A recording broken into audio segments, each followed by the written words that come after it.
అస్సలాముఅలైకుం వరహ్మతుల్లాహి వబరకాతుహు. ప్రేమైన ధార్మిక సోదరులారా, ఇస్లాం మూల స్తంభాల గురించి తెలుసుకునే ప్రయత్నం చేద్దాం. ఇస్లాం 5 మూల స్తంభాలపై ఆధారపడి ఉంది. మొదటిది షహాదతే కలిమా, అష్హదు అల్లా ఇలాహ ఇల్లల్లాహ్ వ అష్హదు అన్న ముహమ్మదన్ అబ్దుహు వ రసూలుహు. ఎవరైతే మనల్ని మన తల్లి గర్భంలో తయారు చేశాడో ఆ సకల లోకాల సృష్టికర్త ఒకే ఒక్కడు, ఆయన పంపినటువంటి చివరి ప్రవక్త ముహమ్మద్ సల్లల్లాహు అలైహి వసల్లం అల్లాహ్ యొక్క దాసుడు మరియు చివరి ప్రవక్త. 2 నమాజ్ సలా, ఎవరైతే మనల్ని పుట్టించాడో ఆ సృష్టికర్త యొక్క జ్ఞాపకార్థం అనునిత్యం ప్రతిరోజు రోజుకి 5 నమాజ్ స్థాపించాలి.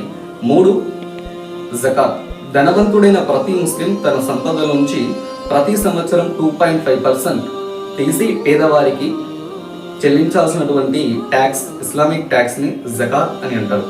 4 పవిత్రమైనటువంటి రంజాన్ మాసం యొక్క ఉపవాసాలు, ప్రతి సంవత్సరం పవిత్రమైనటువంటి రంజాన్ మాసం యొక్క ఆ నెల మొత్తం విధిగా భావించి ఉపవాసాలు పాటించాలి.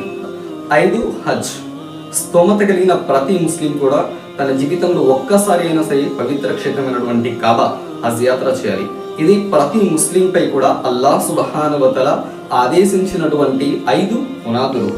ఇవి ఇస్లాం ధర్మంలో ప్రధానమైనటువంటి ముఖ్యమైన 5 విషయాలు. అస్సలాము అలైకుం వరహ్మతుల్లాహి వబరకాతుహు.